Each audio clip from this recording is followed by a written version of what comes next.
Choliqushi serialining yangi talqinida bosh qahramon Ferideni jonlantirgan aktrisa mashhur turk aktyori Burak O'zchivitning suyukli rafiqasi Fahriye Evjenni turklarning Monika Beluchchisi deb ta'riflashadi. Fahriye Evjen 1986-yil 4-iyunda Germaniyaning Zolingen shahrida tug'ildi. Uning otasi Gretsiyadan ko'chib ketgan turk, onasi esa cherkes. Fahriye oila eng kenjasi, 3 nafar opasi bor. Evjen maktabni tamomlagandan so'ng Dyusseldorf universitetiga o'qishga kirib, jamiyatshunoslikni o'rgandi. O'zining aytishicha, aktrisa bo'lish xayoliga ham kelmagan. U hozir ham bo'sh vaqtida jamiyatshunoslik va falsafa bo'yicha kitoblarni mutolaa qiladi. Fahriye 4 ta tilni biladi: ispan, nemis, ingliz va turk. O'smirligida sportga qiziqqan. O'quvchilik yillarida esa basketbol jamoasi himoyachisi bo'lgan. 19 yoshida Fahriye onasi bilan birga Istanbulga dam olishga bordi. U yerda uni kutilmaganda "Hech qachon unutma" serialida suratga tushishga taklif etishdi. Bu ish uchun Fahriye Germaniyadan Turkiyaga ko'chib bordi. Keyin u mashhur Hazonrezgi serialida suratga tushdi. Bu loyihani suratga olish ishlari 4 yil davom etdi. "Sen mening uyimsan" filmida suratga tushayotganda Fahriye aktyor O'zjan Deniz bilan tanishdi. Ular o'rtasida romantik munosabatlar boshlandi.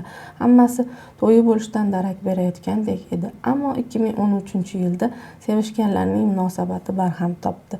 Bunga O'zjanning model Buse Narjiga qiziqib qolgani sabab bo'ldi. Hozir Fahriye aktyor Burak O'zchivitning rafiqasi. Taqdir ularni Choliqushi serialining suratga olish maydonchasida topishtirdi. Ikkisining aytishicha, ular o'rtasida darrov uchqun chaqnagan. Sevishganlar munosabatlarini hamkorlikdagi yana bir serial "Sevgi senga o'xshaydi"dan so'ng yashirmay qo'yishdi. Burakning turmush qurish haqidagi taklifiga javob berayotganda Fahriye nimalarni his qilgandi? Bu savolga u shunday deb javob beradi: "Shu paytgacha hech qachon bu qadar hayajon bilan ha demaganman." Ba'zi ommaviy axborot vositalarining xabariga ko'ra, bir arab tadbirkori sevishganlarga asal oyini Dubay yoki Qatarda o'tkazishni taklif etgan. Taklif qabul bo'lsa, ularga $2 million gonorar to'lashga roziligini bildirgan. Ammo Burak va Fahriye uning taklifini qabul qilishmagan. Evjen ko'p marta Burakka ekranda uni boshqa erkak bilan ishqiy sahnada ko'rish yoqmasligini aytgan. Shuning uchun barcha loyihalarda bo'zali sahnalarni rad etadi. Fahriye Evjen Engin Akyurek va Sarp Levendoglu suratga tushgan Qullik uchun to'lov serialida aktrisaning bir qismi uchun ish haqi 40 ming turk lirasi bo'ldi. Turk kinosida birinchi marta aktrisa erkak hamkasbidan ko'proq haq oldi. Turkiyaning eng go'zal ayollaridan biri sanalgan Fahriyening aytishicha, tabassum yaxshiroq ko'rinishning eng oddiy va arzon usuli. Uning fikricha, sog'lom jism, sog'lom ruh va sog'lom aqlni uyg'unlashtirish kerak. Shunda e'tibor markazida bo'lishingiz sizga qoyil qolib qarashlari aniq. Ko'nglingiz xotirjam bo'lmasa, qalbingiz notinch bo'lsa, hech qanday kosmetika chiroyli ko'rinishga yordam bera olmaydi. Ish jadvali tig'iz bo'lishiga qaramay, aktrisa sog'lom turmush tarziga amal qilishga urinadi.